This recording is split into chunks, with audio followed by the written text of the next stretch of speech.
आज के क्लास में हम लोग डिस्कस करेंगे ग्रुपिंग ऑफ डाटा के बारे में। पिछले वाले क्लास में जो कुछ भी हम लोगों ने पढ़ा था, हालांकि वो भी हमारा डाटा ही था, लेकिन आज हम लोग डिस्कस करेंगे ग्रुपिंग ऑफ डाटा। इसका मतलब है कि डाटा को क्या कर दो, ग्रुप कर दो। ग्रुप का मतलब है कि कुछ बड़े लेवल के डाटा हैं, बड़े बड़े डाटा हैं, उसको आप क्या कर दो, ग्रुपिंग में बांट दो। मतलब ग्रुप ए बी सी इस तरीके से, ठीक है। बेसिकली हम लोग ग्रुपिंग ऑफ डाटा कब पढ़ते हैं, देखिए, मतलब कि डाटा का ग्रुपिंग हम लोगों को तब करना पड़ता है जब हमारे पास डाटा क्या दिया हुआ हो, बहुत ज्यादा दिया गया हो। डाटा यदि बहुत कम दिया हुआ रहे तो हम लोग उसी प्रकार से बनाएंगे जिस प्रकार से हम लोगों ने कल बनाया था, ठीक है। लेकिन यदि डाटा बहुत बड़ा दिया हुआ रहे, उस केस में फिर कैसे बनाएंगे, उस केस में हम लोग करते हैं ग्रुपिंग ऑफ डाटा, ठीक है। अब ग्रुपिंग ऑफ डाटा में हम लोग करते क्या है, चलिए वो हम लोग यहाँ पे आज देख लेंगे। बहुत ध्यान से इसको समझिएगा, इसमें क्या करना होता है। लेकिन हाँ, यहाँ पे आपको ये ध्यान रखना है कि ग्रुपिंग ऑफ डाटा हम लोग कब करते हैं, जब हमारे पास डाटा बहुत ही दिया हुआ हो, बहुत ज्यादा दिया हुआ हो, उस समय पे। देखिए इसमें क्या कहा गया है, इसमें कहा यह गया है कि the marks obtained by 40 students of class 8 in an examination are given below. मतलब कि क्लास 8 का बच्चा है और कितने बच्चे हैं, 40 बच्चे हैं। मतलब कि क्लास 8 में 40 स्टूडेंट है, उनका एग्जाम हुआ था और एग्जाम में उन्होंने जितना जितना नंबर लाया वो नंबर आपका यहाँ पे दिया गया है। मतलब कि पहले वाले बच्चे ने 16 नंबर लाया, दूसरे वाले बच्चे ने 17, तीसरे वाले ने 18, उसके बाद वाले ने 3, 7, 23, 18, 13, इस तरीके से सभी बच्चे ने अपना अपना नंबर लाया एग्जाम में, ठीक है। आगे बढ़ते हैं फिर, prepare a frequency distribution table. अब इसको रिप्रेजेंट करने के लिए हमको क्या बनाना है, एक फ्रीक्वेंसी डिस्ट्रीब्यूशन टेबल बनाना है, ठीक है ना। चलिए यहाँ पे हम लोग सीखने जा रहे हैं ग्रुपिंग को। तो यहाँ पे ना तरीका थोड़ा सा हमारा अलग होता है। क्या अलग होता है तरीका, देखिए ध्यान से। सबसे पहले याद कीजिए, पिछला वाला क्लास याद कीजिए, हम लोग 3 टेबल बनाते थे, मतलब सॉरी 3 कॉलम बनाते थे। एक हमारा होता था किस चीज का, फ्रीक्वेंसी का। एक होता था हमारा क्लास सॉरी टेली मार्क का लास्ट वाले में। और एक हमारा होता था जो भी दिया गया है, जैसे फैमिली है, मार्क्स है, तो वो सब हमारा होता था। तो यहाँ पे हम लोग क्या करेंगे, देखिए सबसे पहला इधर हमारा बनेगा मार्क्स वाला, उसके बाद हमारा इधर बनेगा नंबर ऑफ स्टूडेंट्स वाला, और इधर हमारा बनेगा टेली मार्क। और यहाँ पे आप इस बात को भी ध्यान में रखिएगा कि मार्क ही हमारा कहलाता है क्लास इंटरवल। अब सर ये क्लास इंटरवल क्या है बताते हैं। क्लास इंटरवल, और इसी को हम लोग कहते हैं फ्रीक्वेंसी। चलिए अब इसके बारे में थोड़ा सा हम लोग गहराई से जानते हैं कि आखिर कहाँ पे हम लोगों को क्या करने की जरूरत है, ठीक है ना। थोड़ा सा पहले आप यहाँ पे इसे बना लो पहले टेबल।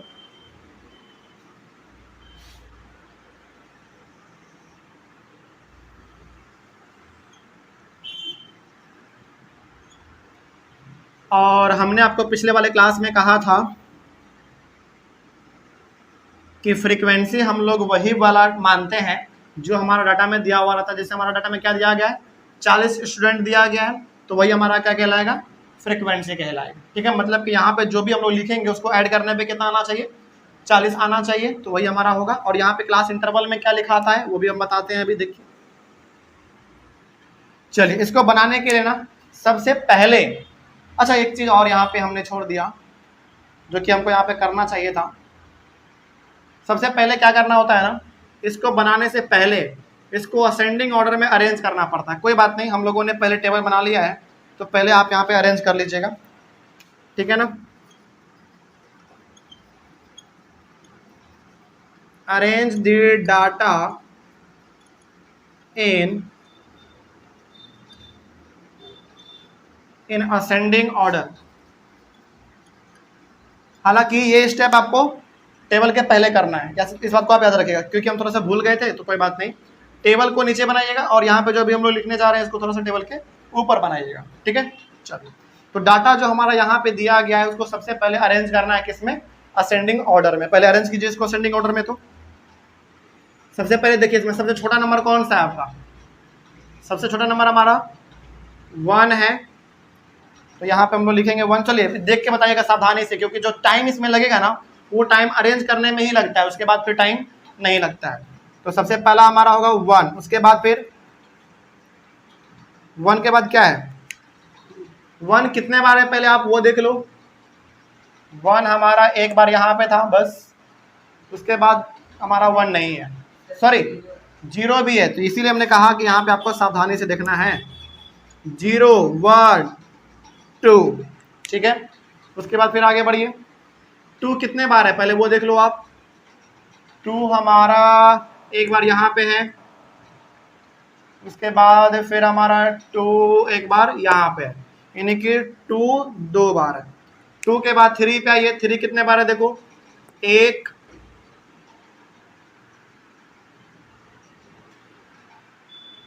2 2 बार हमारा 3 है, तो 3 और 3 हमने 2 बार लिख दिया। 4 कितने बार है आप वो देख लीजिए।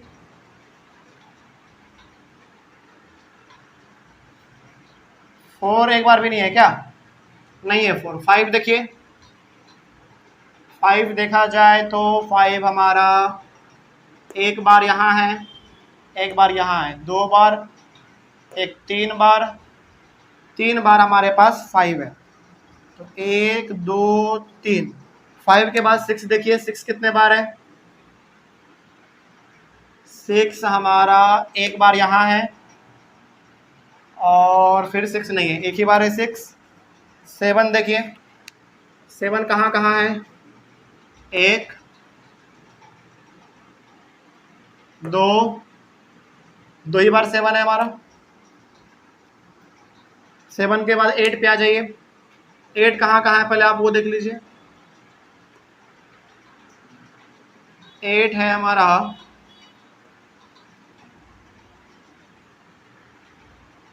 1 2, 2 बार 8 है, तो यहाँ पे आप 2 बार लिखेंगे 8। 8 के बाद 9 पे आ जाइए। 9 कितने बार है देख लीजिए। 9 एक ही बार है 9, तो एक ही बार लिखेंगे। 9 के बाद 10 पे आइए। 10 पे देखा जाए 10 हमारा कितने बार है, एक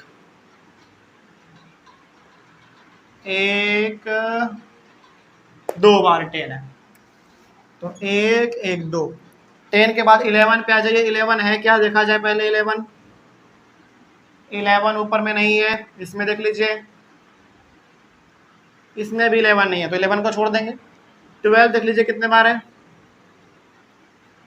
12 मेरे हिसाब से इसमें एक बार यहाँ है, एक बार यहाँ है, 2 बार है, 2 1 3 बार है, तो 12 12 और 12। 13 पे आ जाइए। 13 दिख रहा है आपको, 1 2 3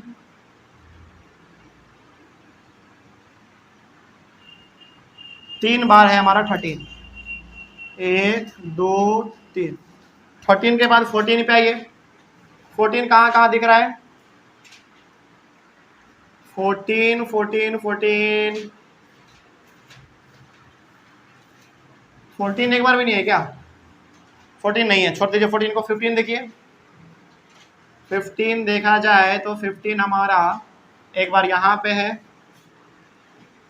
उसके बाद फिर 15 कहीं भी नहीं है, एक ही बार है हमारा 15, तो यहाँ पे आ जाएगा।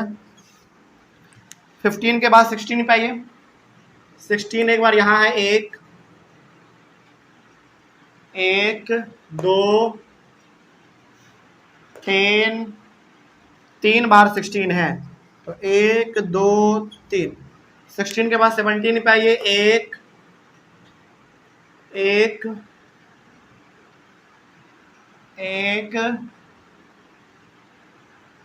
17 भी हमारा एक ही बार है, तो एक बार 17 लिखेंगे। 18 पे आइए। 1 2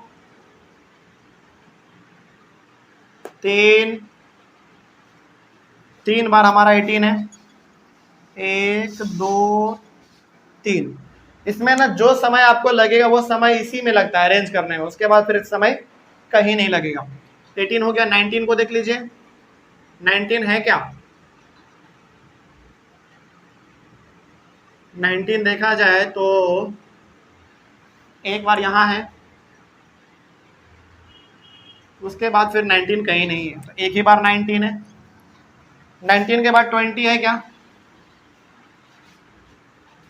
20 देखिए जरा,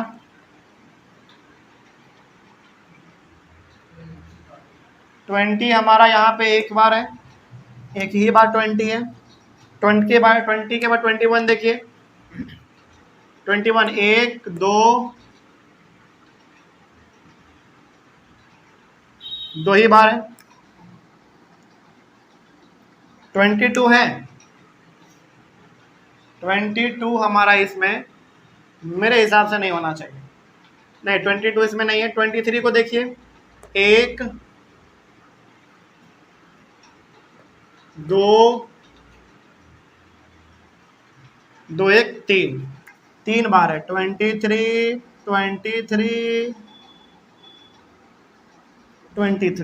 के बाद 24 पे आ जाइए। 24 कितने बार दिख रहा है आप लोगों को? 24 एक बार यहाँ पे है, एक ही बार है क्या? 24। अब रुक जाइए, टोटल कितने स्टूडेंट थे? 40 स्टूडेंट। क्या 40 हो गए? पहले काउंट कर लीजिए। 1 2 3 4 5 6 7 8 9 10 11 12 13 14 15 16 17 18 19 20 21 22 23 24 25 26 27 28 29 30 31 32 33 34 35 36 37 38 39 ही हुआ। एक कहीं पे कुछ छूट रहा है।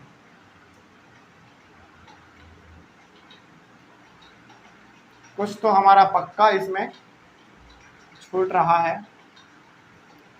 एक बार फिर से काउंट करते हैं। 1 2 3 4 5 6 7 8 9 10 11 12 13 14 15 16 17 18 19 20 21 22 23 24 25 26 27 28 29 30 31 32 33 34 35 36 37 38 39। एक हमारा कहीं पे छूट रहा है, जरा देख लीजिए कौन सा छूट रहा है। 1 2 3 4 देखिए तो कहीं पे है क्या? 4 आपको दिख रहा है कहीं पे?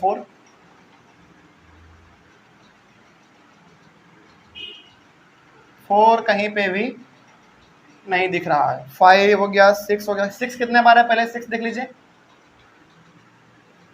6 है हमारा, एक बार यहाँ है, बस 6 भी कंप्लीट है। 7 2 बार है। एक काम करते हैं हम लोग, जो हो गया उसको सर्किल कर देते हैं, ठीक है। जैसे 0 हमारा एक बार है, उसके बाद हमारा 1 कितने बार है? एक बार है 1 यहाँ पे हमारा कहाँ है? 1 यहाँ पे 1 एक बार है।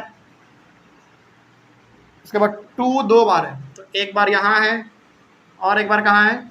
यहाँ है। 3 भी हमारा कितना है? 2 बार है। पहले यहाँ पे काउंट कर लो, क्या यहाँ पे 40 है? 1 2 3 4 5 6 7 8 9 10 11 12 13 14 15 16 17 18 19 20 21 22 23 24 25 26 27 28 29 30 31 32 33 34 35 36 37 38 39 40। यहाँ पे 40 पक्का है। तो यहीं पे हमारा कहीं पे गलती है, तो हमने 2 को सर्किल कर दिया। अब 3 देखा जाए। 3 कहाँ कहाँ है पहले बताइए फटाफट। एक बार यहाँ है और एक बार यहाँ पे है, और कहीं पे नहीं है 3। ठीक है, 3 के बाद 4 कहीं पे नहीं था। 5 हमारा 3 बार है। कहाँ कहाँ है 5? 1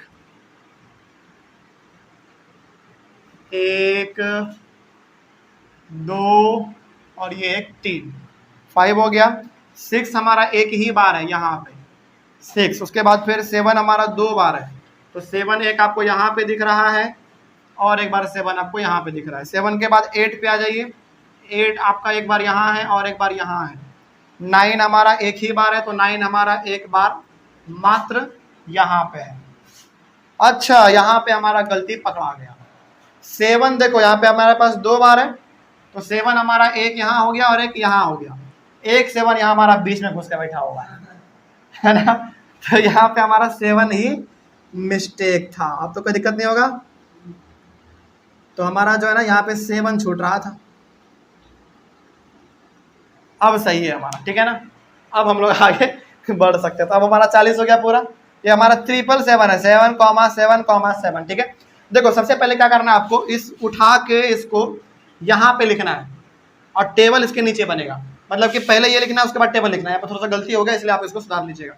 अब यहाँ पे आप ध्यान से समझिए कि यहाँ पे आखिर हम लोगों को अब करना क्या पड़ता है। सबसे पहले आप ये देखिए कि सबसे छोटा नंबर कौन सा हमारा है? 0, और सबसे बड़ा नंबर कौन सा हमारा है? 24, मतलब कि 0 और हमारा 24 है, तो यहाँ पे आप 0 से लेकर 5 तक का गैप बना लो, ठीक है। इसी को हम लोग क्लास इंटरवल कहते हैं। ये ना आपको अपने से हिसाब से बनाना पड़ता है। तो यहाँ पे हम लोग 0 से पहला 5 कर लेंगे, उसके बाद फिर 5 से 10 कर लेंगे। ये जो हम कर रहे हैं ना, ये मेरे हिसाब से आपको क्लास 7 याद आ गया होगा।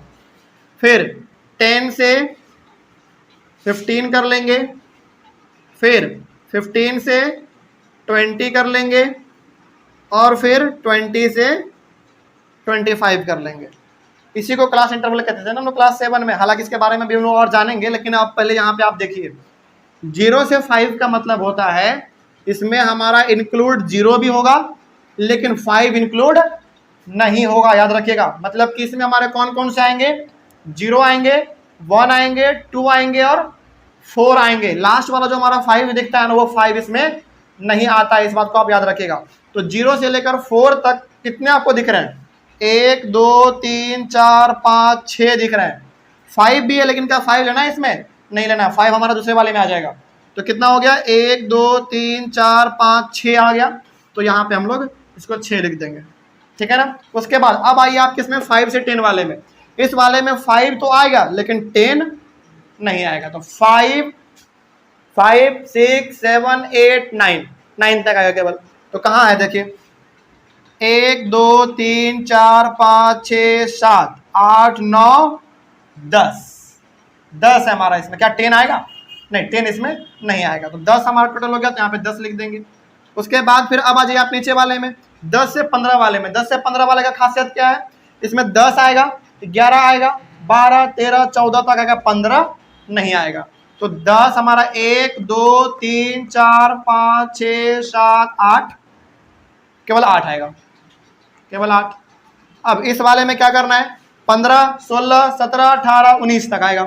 तो 1 2 3 4 5 6 7 8 9 होगा यहाँ पे हमारा। उसके बाद आगे बढ़िए, इसमें हमारा 20 21 22 23 24 तक आएगा। तो 1 2 3 4 5 6 7, ये हमारा क्या था, नंबर ऑफ स्टूडेंट। कितने थे नंबर ऑफ स्टूडेंट, 40। क्या 40 आया, आप काउंट कर लीजिए। 10 और 6 कौन सा, ये 9 है, काउंट कर लीजिए। क्या 40 आया, 10 और 6 16, 16 और 8 24, 24 और 9 33, 33 और 7 40। बिल्कुल हमारा टोटल यहाँ पे 40 आ गया। कोई दिक्कत इसमें, आगे बढ़ जाइए। अब इसी का हमारा टेली मार्क बनाना होता है। बहुत बार बुक में क्या है ना, हालांकि बुक में क्या है, टेली मार्क तो बीच में लिखा गया है, लेकिन आप इसको यहाँ भी लिख सकते हैं, कोई दिक्कत नहीं है। अब टेली मार्क हमारा बड़ा आसान होता है बनाना। 6 है तो कैसे लिखेंगे, 1 2 3 4 5 और ये 6। 10 को कैसे लिखेंगे, 1 2 3 4 5 6 7 8 9 और ये 10। ओके। 8 हमारा कैसे लिखा गया, 1 2 3 4 5 6 7 8, ठीक है। आगे 9 वाले में 1 2 3 4 5 6 7 8 9। 7 वाले में 1 2 3 4 5 6 7, बस बात खत्म। यही आपको इसमें बनाना होता है इस तरीके से। अब कोई डाउट नहीं इसमें। अब इसमें कुछ जरूरी बातें हैं जो कि आपको ध्यान में रखने हैं। क्या रखने हैं ध्यान में, देखिए ये इस प्रकार का जो आपने अरेंजमेंट बनाया यहाँ पे 0 से 5, इस प्रकार के अरेंजमेंट को हम लोग क्या कहते हैं, क्लास इंटरवल कहते हैं। तो यहाँ पे हम लोग कुछ बातें लिख लेते हैं, नोट करके लिख लीजिएगा इस चीज को। यहाँ पे एग्जाम्पल इसका दे रहे हैं, 0 से जो 5 आपने लिखा, उसके बाद फिर आपने 5 से 10 जो लिखा, 10 से 15 आपने लिखा, 15 से 20, 20 से 25। इस प्रकार के स्ट्रक्चर को लिखने के तरीके को हम लोग क्या कहते हैं, क्लास इंटरवल कहते हैं। तो इसको क्या कह देंगे, इसको हम लोग क्लास इंटरवल कह देते हैं। और एक बात और आप ध्यान से समझिए, यहाँ पे जो पहला वाला होता है ना, इसको हम लोग कहते हैं लोअर लिमिट, याद रखिएगा। इसको हम लोग क्या कहते हैं, लोअर लिमिट। और इसको क्या कहते हैं हम लोग, अपर लिमिट। अब मेरे हिसाब से आपको क्लास 7 थोड़ा थोड़ा याद आ रहा होगा, है ना। तो इस प्रकार के स्ट्रक्चर को लिखने को हम लोग क्या कहते हैं, क्लास इंटरवल। पहला वाला हमारा लोअर लिमिट और दूसरा वाला हमारा अपर लिमिट कहलाता है। तो अब यहाँ से हम आपसे सवाल पूछ लेते हैं, बताइए इन दोनों में हमारा अपर लिमिट और लोअर लिमिट कौन है, 15 और 20 वाले में बताइए। हमारा इसमें लोअर लिमिट 15 है और अपर लिमिट 20 है। इसमें बताइए लोअर लिमिट 20 और अपर लिमिट 25, कोई दिक्कत इसमें? चल आगे बढ़ते हैं। फिर उसके बाद हमारा आता है क्लास साइज। क्लास साइज क्या होता है देखिए, क्लास साइज क्या होता है, upper limit minus lower limit, यानी कि अपर लिमिट और लोअर लिमिट में आप क्या कर दो, माइनस कर दो, आपके सामने जो आएगा वही हमारा कहलाएगा क्लास साइज। क्या लिखा हमने, upper limit minus lower limit बराबर क्लास साइज। इसका एक एग्जांपल ले लीजिए आप, जैसे इसमें हमारा अपर लिमिट क्या था 5 था, तो 5 में माइनस करो लोअर लिमिट कितना था 0, कितना आएगा 5 आएगा, और 5 भी हमारा क्या कहलाएगा, क्लास साइज कहलाएगा। ठीक है ना। तो अब ये क्लास साइज जो होता है ना हर किसी में बराबर होता है। आप करके देख लीजिए, 25 में 20 को माइनस करो 5, 20 में 15 को माइनस करो फिर 5, 15 में 10 को माइनस करो फिर 5, मतलब कि क्लास साइज क्या कभी बदलेगा, नहीं बदलता है। वो एक बार जो आपने निकाल दिया वो हर बार क्या रहेगा, सेम रहेगा। ओके। उसके बाद हमारा दूसरा है इसमें क्लास मार्क। क्लास मार्क कैसे निकलेगा देखो, upper limit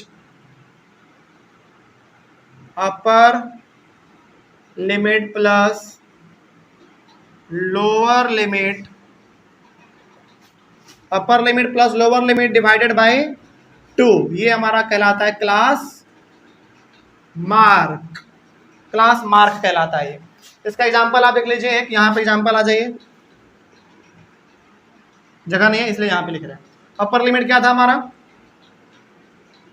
5 plus lower limit क्या था 0 डिवाइडेड बाय 2, कितना आएगा 5/2, ये हमारा 2.5 आ गया, और यही 2 पॉइंट हमारा 5 क्या कहलाएगा, क्लास मार्क कहलाएगा। तो इसमें 4 बात आपको ध्यान में रखना पड़ता है। पहला क्लास इंटरवल, इस प्रकार के स्ट्रक्चर को लिखने को हम लोग क्या कहते हैं, क्लास इंटरवल कहते हैं। दूसरा इसको लोअर लिमिट, इसको अपर लिमिट। तीसरा बात क्या, क्लास साइज क्या कहलाएगा, अपर लिमिट में आप लोअर लिमिट को माइनस कर दो तो हमारा क्लास साइज आ जाता है।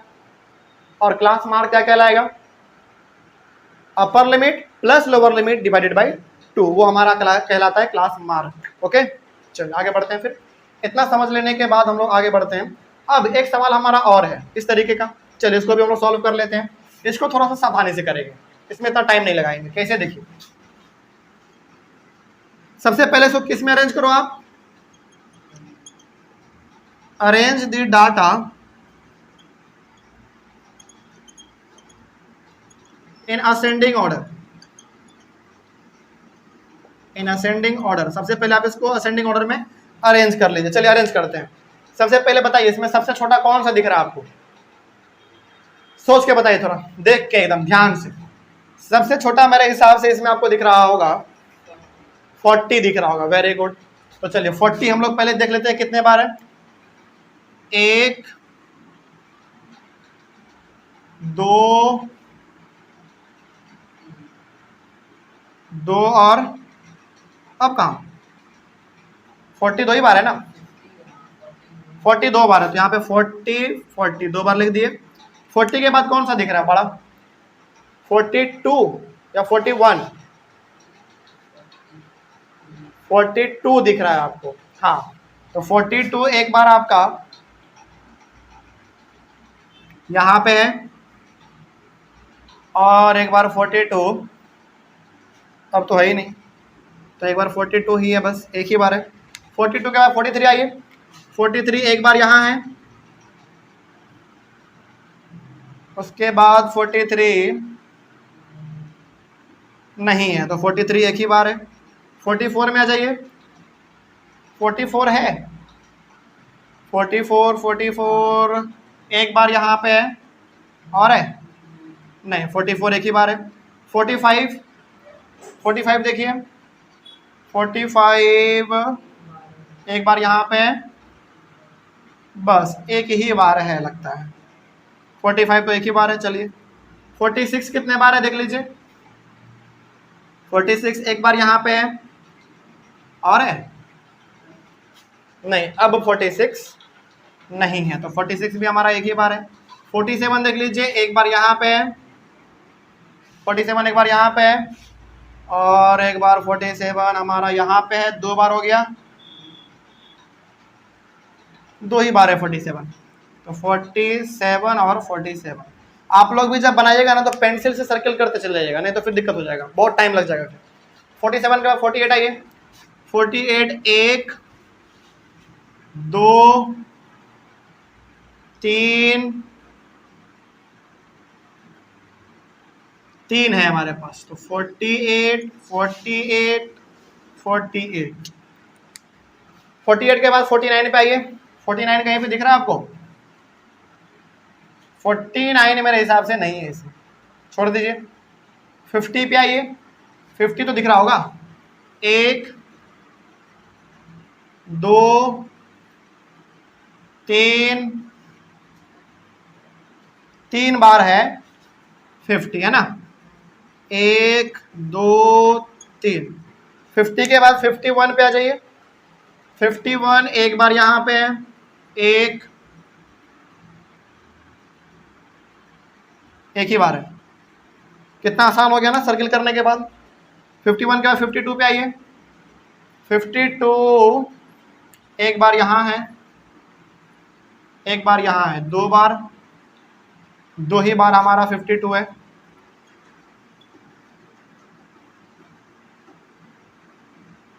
चलिए 52 के बाद किस पे आइए? 53 पे आइए। 53 एक बार यहाँ है, एक बार यहाँ है, 2 बार हो गया, 2 1 3 बार हो गया। 53 53 53 54 पे आइए।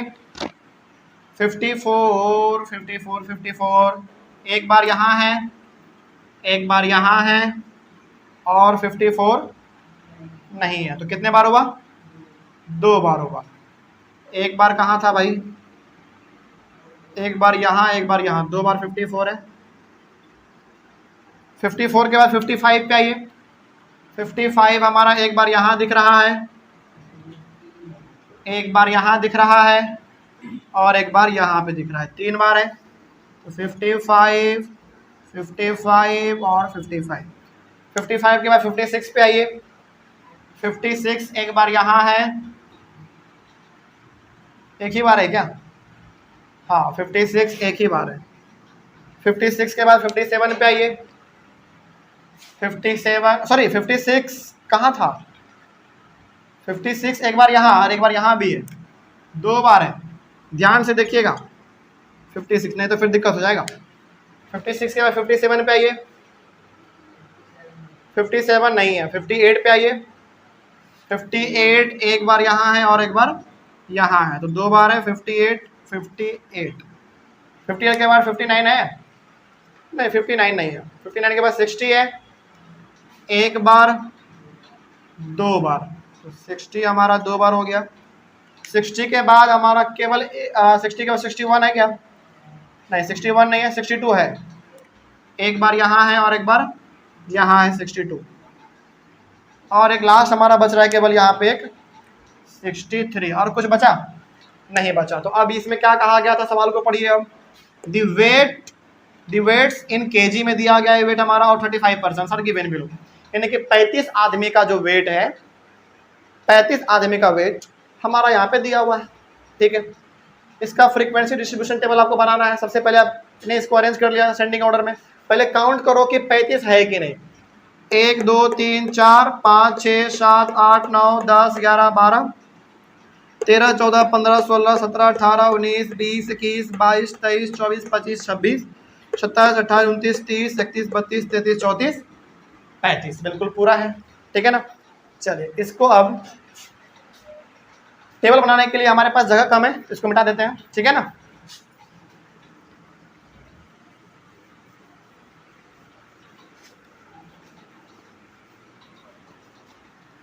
तो ग्रुपिंग ऑफ डाटा में बेसिकली हम लोग क्या करते हैं मालूम चल गया आप लोगों को।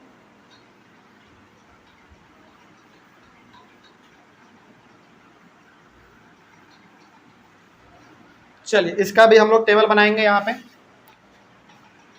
सबसे पहले हम लोग यहाँ पे लिखेंगे पहला कॉलम में वेट, यहाँ पे लिखेंगे हम लोग नंबर ऑफ पर्सन्स, और नंबर ऑफ पर्सन्स यानी कि जो हमारा सवाल में दिया हुआ रहता है उसी को हम लोग क्या मान लेते हैं, फ्रीक्वेंसी मान लेते हैं। तो ये हमारा क्या हो गया, ये हमारा फ्रीक्वेंसी होगा, और ये वाला हमारा क्या हो जाएगा, वेट, क्लास इंटरवल हो जाएगा। इसमें तो कोई दिक्कत नहीं ना, क्लास इंटरवल में तो कोई दिक्कत नहीं, क्लास इंटरवल। उसके बाद हम लोग यहाँ पे लिखते हैं टैली मार्क्स। चलिए इसका टेबल बनाइए सबसे पहले फटाफट।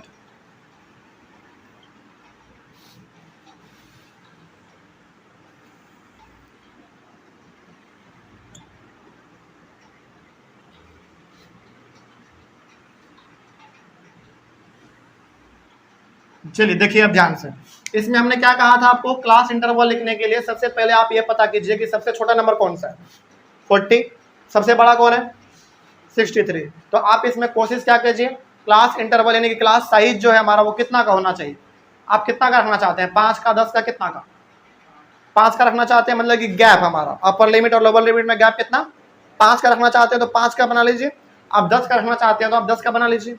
चलिए हम लोग यहाँ पे बना लेते हैं 5 का। नहीं, क्लास साइज आप 10 भी बना सकते हैं, मतलब कि अपर लिमिट आप सॉरी लोअर लिमिट आप ले लो, जैसे यहाँ पे सपोज कीजिए कि हम यहाँ पे 40 और 50 भी ले सकते हैं, तो क्लास साइज हमारा कितना निकलेगा, 10 निकलेगा, मतलब कि अपर लिमिट में लोअर लिमिट को माइनस करेंगे कितना आएगा, 10। आप चाहें तो इसको 50 ना लेके 45 भी ले सकते हैं, तो ये आपके ऊपर डिपेंड करता है कि आप क्लास साइज कितना लेना चाहते हैं। ठीक है, तो हम यहाँ पे 5-5 का ले लेते हैं। तो ये ना बेसिकली नंबर के अकॉर्डिंग डिसाइड करना पड़ता है। जैसे मान लीजिए कि आपके पास बहुत बड़ा बड़ा नंबर है, तो वहाँ पे 100 और 200 का भी लेना पड़ सकता है। ठीक है ना, तो यहाँ पे हम लोग क्लास साइज कितने का ले रहे हैं, 40 और 45 का, मतलब कि 5 का हम लोग इसमें क्लास साइज ले रहे हैं। उसके बाद यहाँ पे 45 से 50 आ जाएगा, उसके बाद फिर 50 से 55 आ जाएगा, और फिर 55 से कितना 60 आ जाएगा, और चूंकि लास्ट हमारा 63 है तो 60 से कितना 65 आ जाएगा। ठीक है, चलिए अब आप हमको बताइए कि 40 से 45 का मतलब क्या है। 40 से 45 का मतलब है कि 40, 41, 42, 43 और 44। 45 आया क्या, नहीं 45 में, यानी कि ये जो हमारा रहता है ये नहीं आता, ये बल्कि इसमें आ जाता है। तो 40 से लेकर 44 तक कितना है आप पहले वो पता कीजिए, 1 2 3 4 5 है, 45 वाला इसमें नहीं लेना, वो अगले वाले में लेना है। तो कितना हो गया, 5 हो गया, तो यहाँ पे हम लोग लिख देंगे 5। उसके बाद फिर इसमें कौन कौन आएगा, 45, 46, 47, 48 और 49 तक आएगा। तो 1 2 3 4 5 6 7 आएगा हमारा इसमें। इसमें 50 से लेकर 54 तक आएगा, तो 1 2 3 4 5 6 7 8 9 10 11 आएगा इसमें, 11 टोटल 11 हो गया। इसमें कितना आएगा, 55 से लेकर 60 तक आएगा, तो 1 2 3 4 5 6 7 आएगा इसमें। अब इसमें हमारा 60 वाला आ जाएगा, कितना बच गया, 1 2 3 4 5, ये हमारा इसमें आ गया। अब बताइए टोटल हमारा कितने परसेंट थे, 35, जोड़िए तो क्या 35 आया, 7 5 12, 12 और 11 23, 23 और 7 30 और 5 35 आ गया, बिल्कुल सही है। चलिए अब टैली मार्क बना लेते हैं, बड़ा आसान होता है ये बनाना हमारा। 5 है तो 1 2 3 4 और ये 5, 7 का क्या बनेगा, 1 2 3 4 5 6 7। 11 का बना लेते हैं, 1 2 3 4 5 6 7 8 9 10 और ये 11। 7 का क्या बनेगा, 1 2 3 4 5 6 7। 5 का 1 2 3 4 और ये 5, बस बन गया। यही हमारा इसमें बनाना था और कुछ नहीं है इसमें। ओके, तो जब भी इस प्रकार का सवाल आ जाए आपके पास तो हमेशा आप इसमें याद रखिएगा कि यदि 40 से 45 लिखा गया है, इसका मतलब कि आपको 40 से 44 तक का ही लेना है। इस वाले में यदि 45 से 50 लिखा हुआ है, इसका मतलब क्या, आपको 45 से 49 तक ही लेना है। जो लिखा हुआ रहता है ना अपर लिमिट में, उसको हम लोग यहाँ पे वैल्यू नहीं लेते हैं, उसका वैल्यू हमारा नीचे वाले में आ जाता है। ठीक है, चलिए अब हाँ, अपर लिमिट क्या होता है, लोअर लिमिट, क्लास साइज और क्लास मार्क, इसमें तो कोई दिक्कत नहीं होगा। चलिए तो हम लोग इसको आज यहाँ पे खत्म करेंगे। अगले वाले क्लास में हम लोग अपने कुछ और अलग टॉपिक को डिस्कस करेंगे। आई होप ऑनलाइन वाले बच्चे आप लोगों को भी समझ में आया होगा। हम लोग मिलेंगे अपने अगले वाले क्लास में, तब तक के लिए thank you very much and have a nice day. आज हम लोग अपने इस चैप्टर के अंदर एक और नए टॉपिक को डिस्कस करेंगे। टॉपिक का नाम है हमारा बार ग्राफ्स। हालांकि बार ग्राफ्स के बारे में आप क्लास 7 में भी पढ़े हैं। क्लास 7 में याद कीजिए, हमने आपको पढ़ाया है क्लास 7 में डाटा हैंडलिंग, क्योंकि क्लास 7 में भी था हमारा डाटा हैंडलिंग। तो जो चीज़ आपने क्लास 7 में पढ़ा है ना, वही चीज़ आपको क्लास 8 में भी पढ़ना है। बस थोड़ा सा क्या है, उसका थोड़ा सा लेवल ऊपर हो जाएगा, थोड़ा सा हार्ड हो जाएगा, बस, और इसमें कुछ नहीं है। तो बार ग्राफ जो आपने क्लास 7 में पढ़ा था, वही बार ग्राफ हम लोगों को दोबारा क्लास 8 में भी पढ़ना है। लेकिन हम ये मान के चल रहे हैं कि आपको बार ग्राफ बिल्कुल भी मालूम नहीं है। अब चूंकि मालूम नहीं है तो क्या करना पड़ेगा, बिल्कुल बेसिक से सीखना पड़ेगा। चलिए तो हम लोग पूरा एकदम बेसिक से सीखेंगे कि आखिर बार ग्राफ होता क्या है। ठीक है ना, चलिए देखा जाए ध्यान से। तो बार ग्राफ को समझने के लिए सबसे पहले आप ध्यान दीजिए यहाँ पे बार ग्राफ के डेफिनेशन में। उसके बाद हम लोग बार ग्राफ से 2 सवालों को सॉल्व करेंगे। उसके बाद फिर आपका बार ग्राफ का कॉन्सेप्ट खत्म। आसान है, बिल्कुल ही आसान है। और इतना आसान है इसलिए हमने जानबूझ के 2 ही सवाल इसमें लिया है, एक हार्ड वाला, सॉरी एक आसान वाला और एक हार्ड वाला, दोनों हम लोग यहाँ पे सॉल्व कर लेंगे। सबसे पहले देखें कि आखिर बार ग्राफ हमारा होता क्या है। कहा गया a bar graph is a pictorial representation of numerical data. मतलब ये हो गया कि बार ग्राफ बेसिकली क्या है, पिक्टोरियल रिप्रेजेंटेशन है। मतलब कि आप बेसिकली क्या करते हो, डाटा को पिक्चर के रूप में दिखा देते हो। और पिक्चर क्या, यहाँ पे फूल का, रंग बिरंगे चीजों का नहीं, यहाँ पे पिक्चर बेसिकली क्या बनता है, हमारा डाटा का पिक्चर बनता है, ऐसे टावर के जैसा खड़ा। अब ये आपको बनाएंगे यहाँ पे तो आपको पता चलेगा। तो बेसिकली हम लोग जो पिछले वाले क्लास में पढ़ चुके हैं, डाटा को उसको हम लोग टेबल के रूप में लिखते थे। फ्रीक्वेंसी डिस्ट्रीब्यूशन याद कीजिए। फ्रीक्वेंसी डिस्ट्रीब्यूशन में बेसिकली हम लोग डाटा को टेबल के रूप में लिखते थे, फ्रीक्वेंसी लिखते थे, क्लास इंटरवल लिखते थे, उसके बाद फिर उसका टेली मार्क बनाते थे हम लोग। लेकिन यहाँ पे कह रहा है ना कि अब आपको टेबल में लिखने की जरूरत डाटा को नहीं है। अब आप क्या करो, डाटा को पिक्चर के रूप में लिख के दिखाओ। पिक्चर का मतलब सिंपल से यहाँ पे ग्राफ के रूप में रिप्रेजेंट करके दिखाओ। चलिए तो यहाँ पे हम लोग इसको ग्राफ के रूप में रिप्रेजेंट करके दिखाएंगे। उसके बाद in the form of rectangles of equal width and varying heights. मतलब कि जब आप इसको पिक्चर के रूप में, मतलब कि ग्राफ के रूप में जब आप इसको दिखाएंगे तो वो हमारा कैसा होना चाहिए, ग्राफ रेक्टेंगल का होना चाहिए। रेक्टेंगल का होगा, लेकिन इसमें 2 बात ध्यान रखना है। उस रेक्टेंगल का जो विड्थ होगा, मतलब कि जो चौड़ाई होगा वो सेम होगा, लेकिन उसका जो हाइट होगा वो ऊपर नीचे हो सकता है। अभी भी मेरे हिसाब से आपको ये बात थोड़ा बहुत समझ में नहीं आ रहा होगा, लेकिन हम लोग अभी यहाँ पे इसका डायग्राम बनाएंगे तो बिल्कुल समझ में आएगा। ठीक है ना। अभी आप फिलहाल मान के चलिए कि बस हमारे पास 2 सवाल है, इसको बनाना है। अब कैसे बनाना है, चलिए हम लोग यहाँ पे इसको देख लेंगे। और यहाँ पे एक बात ध्यान में रखिएगा, आप जब आप बार ग्राफ के सवालों को बना रहे हैं तो आपके पास एक ग्राफ कॉपी होना बहुत जरूरी है। और ग्राफ कॉपी बेसिकली ये वाला कॉपी है हमारा, देख लीजिए, ये वाला ग्राफ कॉपी है हमारा। यदि आपके पास ग्राफ कॉपी है और एग्जाम में जब भी बार ग्राफ से रिलेटेड सवाल आएगा या फिर किसी भी प्रकार का ग्राफ का सवाल आएगा तो बेसिकली आपको ग्राफ में ही बनाना पड़ता है। तो ये आपका ग्राफ कॉपी है, तो ये आपके पास एक ग्राफ कॉपी होना चाहिए। हम यहाँ पे अभी जो बताएंगे वो बोर्ड पे बताएंगे, आपको बनाना किस पे है, ग्राफ कॉपी पे बनाना है। ठीक है ना। चलिए जरा देखा जाए यहाँ पे ध्यान से कि हमारे पास 2 सवाल कौन कौन से दिए गए हैं। सबसे पहला सवाल हमारे पास है, the marks obtained by Kunal in his annual examination are given below.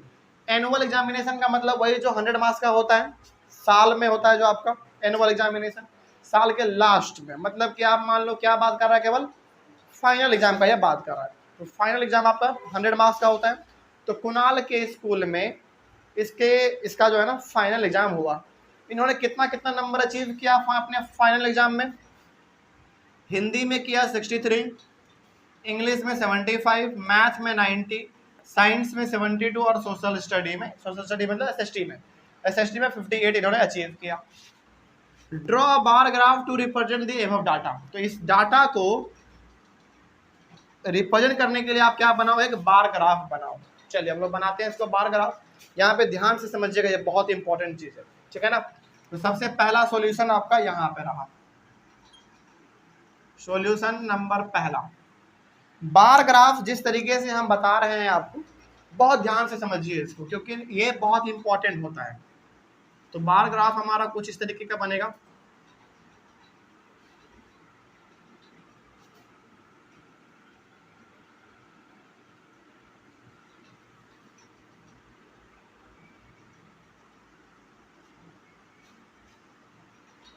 ठीक है, इसको आप, चलिए इसको आप मानेंगे x, इसको मानेंगे y और इसको मानेंगे o। ये तो हम लोग करते थे अपने क्लास 7 में। उसके बाद इसको हम लोग कहते थे x एक्सिस, याद आ रहा है कुछ, और इसको कहते थे हम लोग y एक्सिस। तो x एक्सिस पे आप क्या लिखेंगे, सब्जेक्ट लिखेंगे, क्या सब्जेक्ट लिखेंगे आप। और उसके बाद फिर मार्क्स इन्होंने कितना अचीव किया वो आप y एक्सिस पे लिखेंगे। तो यहाँ पे आप लिखेंगे सब्जेक्ट, इधर हमारा सब्जेक्ट होगा और इधर हमारा क्या होगा, मार्क्स, कितना उन्होंने मार्क्स ऑब्टेंड किया। तो आप इसको थोड़ा सा ऐसे तिरछा करके लिखिएगा, marks obtained, marks obtained, okay. तो y एक्सिस पे हमारा मार्क्स ऑब्टेंड होगा और x एक्सिस पे हमारा सब्जेक्ट होगा। अब यहाँ पे थोड़ा बहुत आपको समझना क्या है, देखिए बहुत इंपॉर्टेंट है और बहुत ध्यान से समझिए आप इसको। मार्क्स कितना दिख रहा है आपको, 63, 75, 90, 72 और 58, ये दिख रहा है। तो y एक्सिस पे हमको मार्क्स लिखना है, तो आप कितने कितने का गैप ले लो, नहीं 10-10 से काफी रहेगा, 10-10 का गैप आप ले लीजिए। मतलब कि 0 से लेकर यहाँ तक हमारा 10 है, फिर यहाँ से यहाँ हमारा 10 है, 30, 40, 50, 60, 70, 80, 90 और 100, ठीक है। चलिए अब यहाँ पे आप थोड़ा सा, आपको यहाँ पे अब क्या समझना है, अब आपको ये समझिए, ग्राफ को आप दोबारा देखिए। ग्राफ को आप ध्यान से देखेंगे ना, ग्राफ को आप ध्यान से देखेंगे तो यहाँ पे हमारा ऊपर में क्या, हर जगह पे छोटा छोटा बॉक्स बना हुआ है और वो बॉक्स हमारा स्क्वायर के शेप का होता है। आप उस बॉक्स में ध्यान से देखेंगे ना तो टोटल छोटे छोटे बॉक्स आपको 100 बॉक्स नजर आएंगे आपको। इट मीन्स 0 से लेकर 10 तक जो हमने लिखा है, 0 से 10 तक में कितने छोटे छोटे बॉक्स आपको दिख रहे हैं, 1 2 3 4 ऐसे ऐसे 10 दिख रहे हैं, ठीक है ना। मतलब कि आप ग्राफ को ऐसे पकड़िए अपने हाथों में और आप सबसे ऊपर वाले बॉक्स को देखिए। टोटल बॉक्स इसमें 100 होंगे, लेकिन नीचे से ऊपर की ओर आप जाएंगे तो केवल आपको 10 बॉक्स दिखेगा। तो 0 से लेकर कितने बॉक्स हमारे, 10 बॉक्स। इसका मतलब कि हमने एक बॉक्स को कितना माना, 1 माना, दूसरे बॉक्स को 2, 3, 4, 5, 6, 7, 8, 9, 10, और जब आप सबसे टॉप पे पहुंच जाएंगे उसके, तो हमने उसको पूरा क्या मान लिया, 10 मान लिया। तो डाउट है इसमें, मतलब कि ये हो गया कि इसमें यदि हमारा छोटा छोटा बॉक्स नीचे से ऊपर की ओर 10 है तो एक को हमने 1 मार्क मारा, दूसरे को दूसरा, तीसरे को तीसरा, चौथा, पांचवा, छठवां, सातवां, आठवां, नौवां, 10वां। तो 10वां हमारा जो हो गया सबसे टॉप वाला हिस्सा हो गया। उसी प्रकार से हमारा दूसरा बॉक्स, तीसरा, चौथा, टोटल कितने बॉक्स हमारे पास हो गए, 10 बॉक्स हो गए, ठीक है ना। चलिए अब आगे हम लोग थोड़ा सा इसके अंदर और बात कर लेते हैं। अब यहाँ पे देखिए ध्यान से, यहाँ पे हिंदी में कितना नंबर ला रहा है वो, 63 ला रहा है। तो 63 कहाँ पे होगा, पहले आप गौर कीजिए। यदि हमारा 60 यहाँ पे है तो 60 से 70 के बीच में छोटे छोटे बॉक्स कितने हैं, 10। तो आप 3 अपने अंदाजे से क्या कर लो, ऊपर ले लो। हम यहाँ पे अपने अंदाजे से ले रहे हैं, लेकिन आपके ग्राफ कॉपी में तो बिल्कुल बॉक्स बना हुआ है, तो आप वहाँ पे ले लीजिएगा। तो हमारा 10, 20, 30, 40, 50, 60 यहाँ है। तो हम एज्यूम कर लेते हैं कि मेरा जो है 63 थोड़ा सा यहाँ पे ऊपर में रहा होगा, ओके। तो यहाँ पे हम कर लेंगे इस तरीके से, और यहाँ से आप ऐसे थोड़ा सा ऊपर 63 से ऊपर ऐसे आप एक टावर बना दीजिए। तो ये मेरा मार्क्स किसका हो गया, हिंदी का हो गया। और गौर कीजिएगा आप हमेशा इस बात को, यहाँ पे जो आप ये गैप रखिएगा वो एक बॉक्स का गैप रखिएगा, ठीक है ना। और बॉक्स को जब आप नापेंगे स्केल से तो वो हमारा 1 सेंटीमीटर होता है, हाँ, इसके बगल वाला भी एक रखो आप, यहाँ पे भी आप एक गैप रखो, एक बॉक्स, यहाँ पे भी एक बॉक्स, आगे भी एक बॉक्स, एक बॉक्स, एक बॉक्स, ऐसे हम लोग करके रखेंगे। तो ये हमारा हिंदी का होगा 63। आगे बढ़ते हैं, उसके बाद फिर इंग्लिश में वो कितना लाता है, 75 लाता है। तो देखिए 70 हमारा यहाँ पे है, तो 5 इसके बिल्कुल बीचों बीच होगा, तो 75 हम लोग यहाँ पे ले लेते हैं।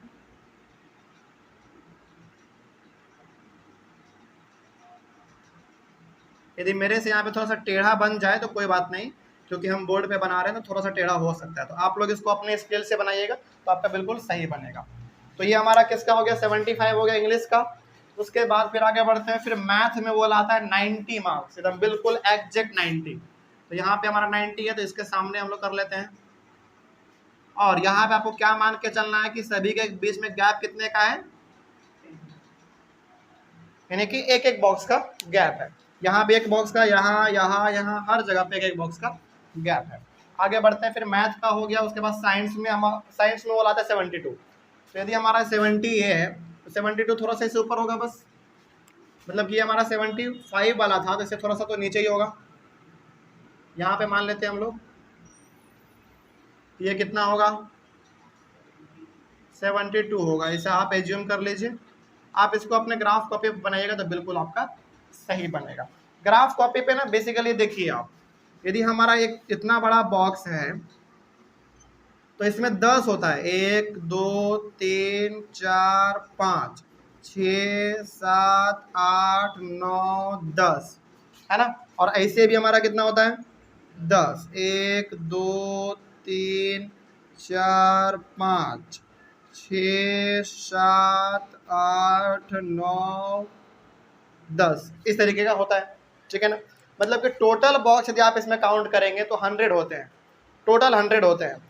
और इस तरीके से आप नीचे से ऊपर की ओर जाएंगे तो कितने होंगे, टोटल 10 बॉक्स होंगे। तो हमने यहाँ पे 0 माना है और यहाँ पे हमने 10 मान लिया है। इट मीन्स पहला बॉक्स 1 2 3 4 5 6 7 8 9 10, इस तरीके से हमारा है इसमें, ठीक है ना। और जब भी आप यहाँ पे गैप छोड़ेंगे तो वो एक पूरा एक बॉक्स यहाँ पे आप गैप छोड़ेंगे, यहाँ पे भी, यहाँ पे हर जगह पे आप एक एक बॉक्स ये गैप छोड़ेंगे। उसके बाद आगे बढ़ते हैं, फिर सोशल स्टडी में वो लाता है 58, सबसे कम 58। 50 यहाँ पे है तो 8 हमारा ऊपर मान लेते हैं थोड़ा सा, 60 से कितना बॉक्स नीचे, 2 बॉक्स नीचे। तो हम लोग चलो यहाँ पे मान लेते हैं इसको 58, हम लोग यहाँ पे इसको इस तरीके से मान लिया, तो ये हमारा 58 वाला हो गया। अब तो कोई दिक्कत नहीं है, बात समझ में आई है। तो इस तरीके से ये हमारा काम चलता है इसमें। और हाँ, यहाँ पे अब आपको कैसे पता कि कौन सा सब्जेक्ट किसका है ना, इसके लिए आप क्या करो, हर किसी के बीच में आप क्या कर दो, लिख दो। मतलब कि ये वाला हमारा किसका था, हिंदी का था, तो इसके बीच में आप हिंदी लिख दो। थोड़ा सा अच्छे अच्छे शब्दों में आप लिखेंगे, मतलब कि राइटिंग अच्छा होना चाहिए बेसिकली। हिंदी के बाद ये कौन सा था, इंग्लिश था, तो इंग्लिश लिख दीजिए। इंग्लिश के बाद ये था हमारा मैथ का, तो मैथ लिख दीजिए। मैथ के बाद ये हमारा साइंस का था, और ये हमारा सोशल स्टडीज का था।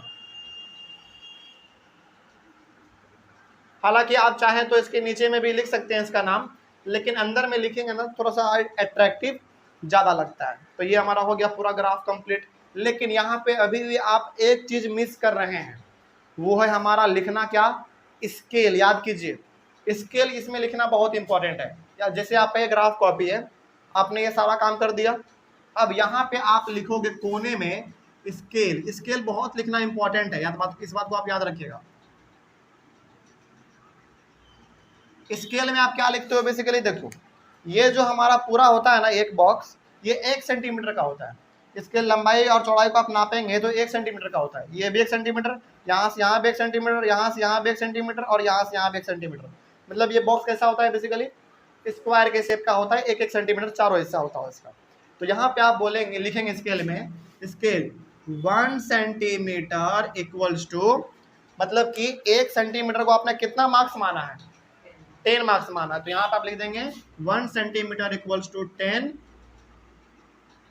मार्क्स। बस यही आपका इसमें लिखना होता है। बेसिकली आप इसमें टीचर को ये बता रहे होते हैं कि सर मैंने इस 1 सेंटीमीटर को कितना मार्क्स माना है, 10 मार्क्स माना है। इट मीन्स हर एक बॉक्स कितने कितने मार्क्स का हुआ, एक एक मार्क्स का हुआ। छोटा वाला बॉक्स का बात कर रहे हैं। बड़े वाले बॉक्स को आपने पूरा 1 सेंटीमीटर को क्या माना, 10 मार्क्स मान लिया। तो इस पूरे बड़े वाले बॉक्स में छोटे छोटे बॉक्स कितने हैं, 10 बॉक्स हैं। तो एक बॉक्स पे कितना मार्क्स, 1 मार्क्स, फिर 2 3 4 पूरा कितना 10 मार्क्स। तो हमने यहाँ पे डायरेक्ट लिख दिया कि सर हमने 1 सेंटीमीटर को मतलब कि इस पूरे को हमने 10 मार्क्स एज्यूम कर लिया है। तो जब टीचर देखते हैं ना उनका मन खुश हो जाता है, अच्छा बच्चा स्केल भी यहाँ पे लिखा है एडिशनल इन्फॉर्मेशन के लिए, ज़्यादा बताने के लिए, तो इससे अच्छा नंबर मिलता है। तो स्केल भी आप बहुत कोशिश कीजिएगा कि लिख दिया जाए, ठीक है ना। चलिए अब तो कोई दिक्कत नहीं इसमें। तो इसी तरीके से हमारा ग्राफ बनता है और वो हमारा ग्राफ तैयार है और इसमें कुछ नहीं करना होता है। हालांकि आप सब्जेक्ट चाहो तो यहाँ पे भी लिख सकते हैं, यहाँ पे भी इसके नीचे भी आप लिख सकते हैं, लेकिन आप कोशिश कीजिएगा कि सब्जेक्ट इसी के अंदर लिख दिया जाए ताकि दिखने में हमारा क्या लगे, अच्छा लगे, ठीक है ना। चलिए अब यहाँ पे आप, अब हमने डायग्राम को बना दिया, अब आइए आप बार ग्राफ के डेफिनेशन पे। अब आपको 100% समझ में आएगा क्या कहा गया इसमें। देखिए बार ग्राफ का मतलब, अब बार graph is a pictorial representation of numerical data. पहले आप यहाँ तक समझो, यहाँ तक पहले आप समझो। बड़ा मतलब बार ग्राफ है क्या, बेसिकली बार ग्राफ कुछ नहीं है, बस न्यूमेरिकल डाटा को पिक्चर के फॉर्म में आप क्या कर देते हो, दर्शा देते हो, रिप्रेजेंट कर देते हो। सामने वाले को आप बोलते हो कि देखो ये हमारा डाटा दिया हुआ था, इस डाटा को हमने क्या किया, एक पिक्चर के रूप में आपको सजा के दे दिया। पिक्चर का मतलब क्या, इस प्रकार का। क्या ये पिक्चर जैसा नहीं लग रहा है, बिल्कुल पिक्चर जैसा ही तो लग रहा है। तो बेसिकली हम लोग क्या करते हैं, न्यूमेरिकल डाटा को पिक्चर के फॉर्म में मतलब कि ग्राफ के फॉर्म में अरेंज करके सामने वाले को दिखा देते हैं। कोई दिक्कत नहीं इसमें, आगे बढ़ते हैं। उसके बाद क्या कहा गया इसके, इन दी फॉर्म ऑफ रेक्टेंगल्स।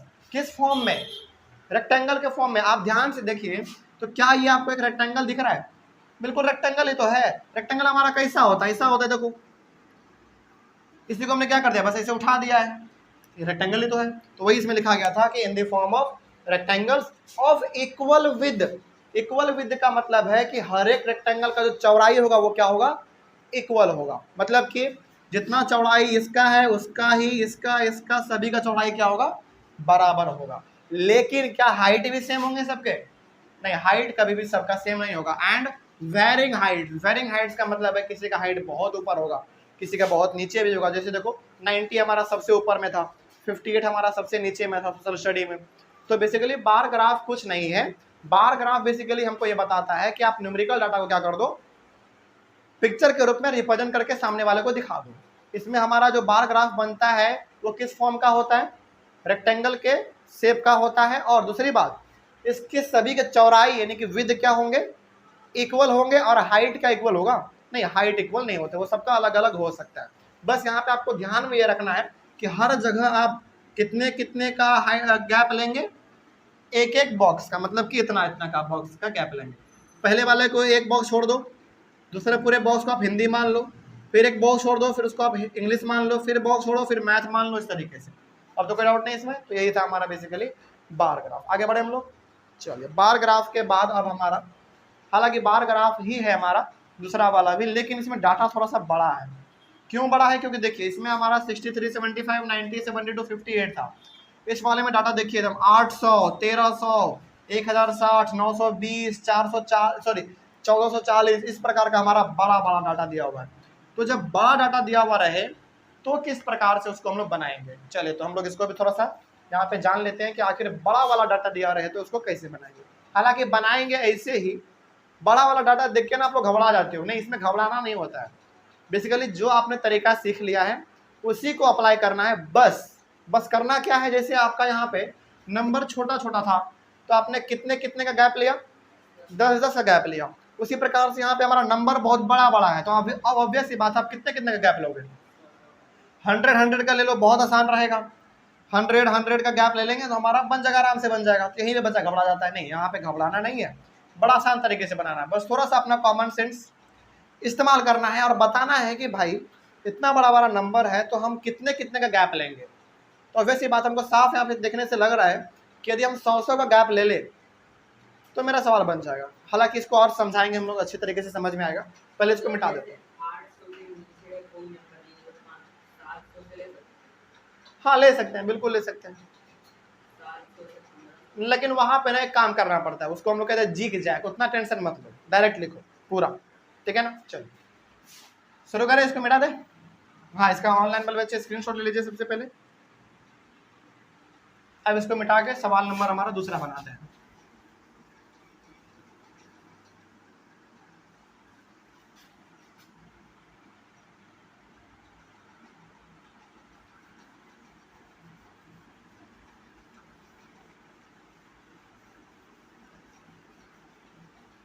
पहले सवाल को पढ़िए, सवाल में क्या कहा गया है। सवाल में कहा गया है the number of cycles produce in a factory during 5 consecutive weeks is given below.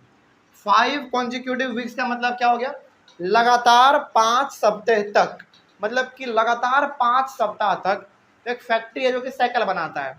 वो फैक्ट्री क्या करता है, लगातार 5 सप्ताह तक साइकिल बनाता रहता है। मतलब कि जो हम लोग साइकिल इस्तेमाल करते हैं, मान लीजिए वो फैक्ट्री में बनता है, वैसी बात है फैक्ट्री में बनता है, वो फैक्ट्री वाला क्या कर रहा है, लगातार 5 सप्ताह से साइकिल ही बनाता जा रहा है वो। और वो कौन से सप्ताह में कितना साइकिल बनाया वो हमारा डाटा यहाँ पे दिया गया। जैसे देखो, पहले वाले सप्ताह में वो 800 साइकिल बनाता है, दूसरे वाले सप्ताह में वो 1300 साइकिल बना देता है, तीसरे वाले सप्ताह में वो 1060 साइकिल बनाता है, और चौथे वाले सप्ताह में वो हमारा 920 साइकिल ही बना पाता है, और पांचवें वाले सप्ताह में वो 1440 साइकिल बना देता है। आपको लग रहा होगा ना कि सर इतना बड़ा बड़ा साइकिल होता है, इतना साइकिल बना लेता होगा। बिल्कुल बना लेता है, क्योंकि फैक्ट्री में एक दो वर्कर थोड़ी काम करते हैं, हजारों हजारों वर्कर काम करते हैं। जो साइकिल से आप लोग आते हैं, वो साइकिल आपको क्या लगता है कि क्या मतलब बहुत दिन में वो बनता होगा? नहीं, मुश्किल से मुश्किल 10 मिनट बहुत है। मतलब कि फैक्ट्री में कभी भी आप गूगल पे जाइए या फिर यूट्यूब पे जाके आप सर्च कीजिए कि साइकिल का फैक्ट्री में साइकिल कैसे बनता है, दिखाएगा आपको तुरंत। वहाँ पे ना हर एक साइकिल के पार्ट को फिट करने के लिए एक आदमी वहाँ पे स्पेशल है। जैसे एक बार हम देख रहे थे कार मैन्युफैक्चरिंग का, टाटा कंपनी आप जानते हैं, बहुत रिनाउंड कंपनी है हमारे इंडिया का, वो बड़े बड़े व्हीकल को बनाते हैं, है ना। तो एक बार हम यूट्यूब पे देख रहे थे कि टाटा कंपनी अपना जो कार मैन्युफैक्चर करती हैं वो किस तरीके से मैन्युफैक्चर करती है। तो उसमें दिखाया क्या जा रहा था, कार मैन्युफैक्चरिंग में एक आदमी यहाँ पे खड़ा है, दूसरा वाला मेरे बगल में खड़ा है, फिर उसके बगल में, फिर उसके बगल में, ऐसे ऐसे वो सर्किल के तरह क्या है, सर्किल के तरह वो राउंड में खड़े हैं। और गाड़ी का पार्ट क्या हो रहा है, उसके पास घूम घूम के आया, तुरंत तुरंत वो फिट किया, अगले पास गया, अगला वाला कुछ और फिट कर रहा है, अगला वाला कुछ और फिट कर रहा है, वो कुछ और फिट कर रहा है। मतलब कि एक चक्का लगा रहा है तो एक हैंडल लगा रहा है, एक नट को टाइट कर रहा है तो दूसरा उसमें टायर फिट कर रहा है, चौथा वाला उसमें ग्रीस डाल रहा है, पांचवा वाला उसको फ्री कर रहा है, छठवां वाला उसको चेक कर रहा है कि चक्का चल रहा है कि नहीं चल रहा है, पांचवा सातवां वाला उसका हवा चेक कर रहा है। इस तरीके से बनता है। तो वहां पे इतना फास्ट काम होता है ना, और उसको हम लोग कहते हैं असेंबली लाइन। असेंबली लाइन का मतलब क्या होता है, जो आप लोग स्कूल में क्या करते हो, बेसिकली प्रेयर में खड़े होते हो ना, तो वहां पे असेंबली लाइन में क्या होता है, आदमी खड़े रहते हैं एक लाइन से, और गाड़ी वहां से उसका गुजर रहा होता है उसका पार्ट, और फटाफट हर आदमी का काम अपना बांटा हुआ रहता है कि भाई तुम गियर फिट करना, तुम हैंडल फिट करना, तुम टायर फिट करना, तुम ग्रीस डालना, तुम ऑयल डालना, इस तरीके से। तो गाड़ी जैसे जैसे वहां से आगे बढ़ते जाता है, यहाँ पे आया, 10 सेकंड रुका, फिट किया, फिर अगले के पास गया, फिर फिट किया, फिर अगले के पास गया, इस तरीके से वहाँ पूरा बनता है। तो आपका साइकिल जो बनता है, और साइकिल तो बहुत ही छोटा सा सामान है हमारा, तो सोचो सप्ताह में इतना साइकिल क्या बनना पॉसिबल है? बिल्कुल पॉसिबल है, बल्कि वो चाहे तो इससे भी ज़्यादा पॉसिबल मतलब बना सकता है, लेकिन वर्कर को छुट्टी भी तो चाहिए, है ना। चलिए खैर आगे बढ़ते हैं। तो ये हमारा डाटा यहाँ पे दिया गया, इस डाटा को हम लोगों को रिप्रेजेंट करना है। तो draw a bar graph representing the above information. तो इसको रिप्रेजेंट करने के लिए हम लोग यहाँ पे एक बनाते हैं ग्राफ, बार ग्राफ बनाएंगे हम लोग, देखिए ध्यान से।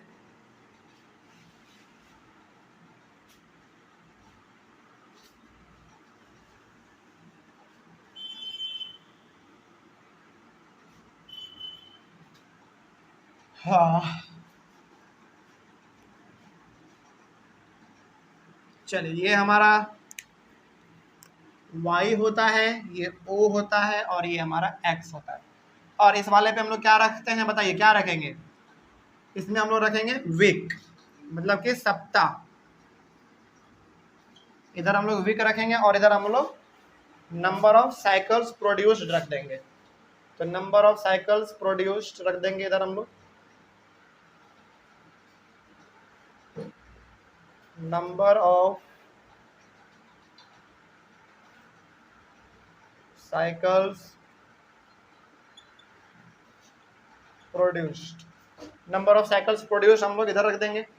चलिए अब यहाँ पे आप बताइए सबसे पहले कि आपके पास डाटा इतना बड़ा बड़ा है तो आप कितने कितने का गैप लेना चाहते हैं। 100 का गैप लीजिए, बहुत है आपके लिए, ठीक है ना। देखिए यदि आप 100 का गैप लेते हैं तो आपको कितना बॉक्स भरना पड़ेगा, 14 बॉक्स भरना पड़ेगा, क्योंकि हाईएस्ट कितना है 1400 ही तो है, 14 एक 15 बॉक्स आपको भरना पड़ेगा।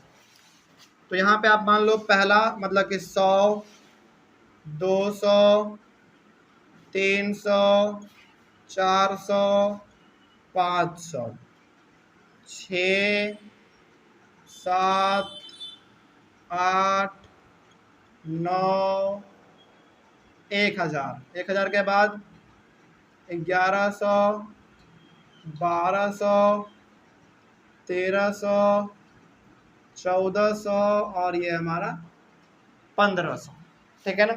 चलिए अब थोड़ा सा यहाँ पे देखा जाए। अच्छा इसका मतलब क्या हुआ, यहाँ से यहाँ आपने 100 लिया है, इसका मतलब कि आपने एक बॉक्स को कितना मान लिया है, 100 मान लिया है। अब जब चूंकि आपने एक यहाँ से यहाँ हमारा एक बॉक्स है, इसको आपने टोटल 100 माना है, तो बताइए इसमें जो छोटा वाला बॉक्स है वो हमारा कितना हुआ, 10 हुआ। वेरी गुड, 10, 20, 30, 40, 50, 60, 70 इस प्रकार से हमारा टोटल 100 हो गया, ठीक है ना। तो ये पूरा बॉक्स आपने 100 माना, इसका मतलब है कि एक बॉक्स हमारा कितना हो गया, 10 हो गया। ओके चलिए आगे बढ़ते हैं। फिर उसके बाद अब यहाँ पे आप डायरेक्ट आइए अपने डाटा पे। पहले सप्ताह में वो 800 साइकिल बनाता है, तो 800 कहाँ दिख रहा है आपको, 800 यहाँ दिख रहा है, तो यहाँ से हम लोग इसको ड्रॉ कर लेंगे इस तरीके से 800, ठीक है। उसके बाद फिर दूसरे सप्ताह में वो 1300 साइकिल बनाता है, 1300 हमारा यहाँ पे है, तो यहाँ पे आप आ जाइए, 1300 साइकिल बनाता है।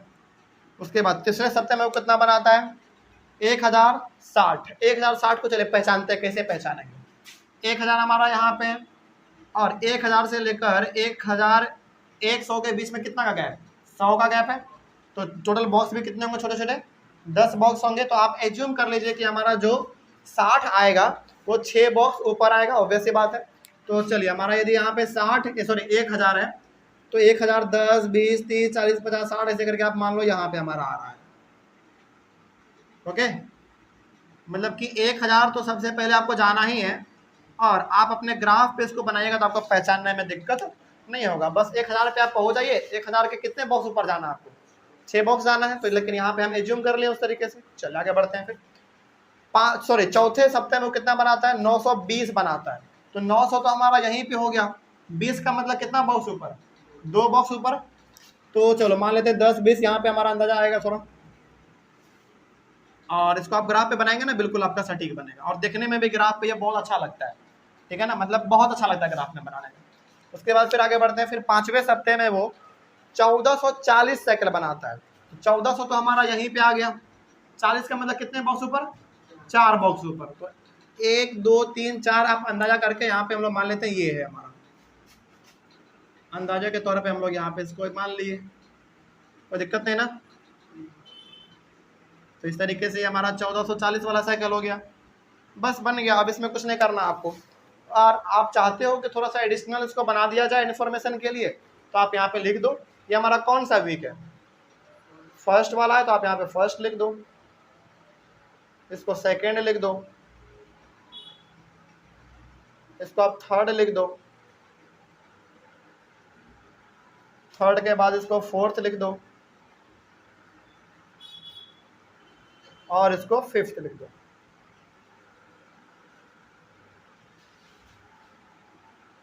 ओके चलिए ये हमारा ग्राफ तैयार हो गया। क्या इसमें हम लोग कुछ मिस कर रहे हैं क्या, स्केल बहुत इंपॉर्टेंट, स्केल बहुत इंपॉर्टेंट होता है, याद रखिएगा इस बात को। तो यहाँ पे आप स्केल क्या लिखेंगे, चलिए अब आप बताएंगे हमको कि सर इसमें स्केल क्या लिखा जाए। स्केल क्या लिखेंगे, 1 सेंटीमीटर को आपने कितना माना, 100 साइकिल माना आपने, यानी कि 1 सेंटीमीटर, यहाँ से यहाँ हमारा 1 सेंटीमीटर होता है, मतलब ये वाला हमारा पूरा 1 सेंटीमीटर होता है, तो आपने उसको 100 साइकिल माना है। तो यहाँ पे आप लिखेंगे 1 सेंटीमीटर इक्वल्स टू 100 साइकिल्स। बस बन गया। अब ये हमारा ग्राफ 100% तैयार है। अब आप इसको मिटा सकते हैं। अब तो कोई दिक्कत नहीं होगा बार ग्राफ में। तो बार ग्राफ में जब भी डाटा थोड़ा सा बड़ा दे देना, घबराना नहीं है आपको। आप पहले यहाँ पे बैठ के विचार कर लीजिए कि भाई इतना यदि बड़ा बड़ा डाटा दिया गया है तो कितना कितना का गैप लेना थोड़ा सा हमारे लिए बेहतर होगा, ठीक है ना। जैसे हमारे लिए यहाँ पे 100 का लेना अच्छा लगा तो हमने 100 ले लिया, ठीक है। चलिए ऑनलाइन वाले बच्चे इसका आप लोग पहले कॉपी कर लीजिए। और ये हमारा सॉल्यूशन नंबर 2 था। अच्छा हम लिखना भूल गए थे क्या? सॉल्यूशन नंबर 2 था ये मेरा। हो गया कंप्लीट। चलो तो बार ग्राफ हमारा आज कंप्लीट होता है। हम लोग मिलेंगे अपने अगले वाले क्लास में कुछ और नए टॉपिक के साथ। तब तक के लिए thank you very much and have a nice day.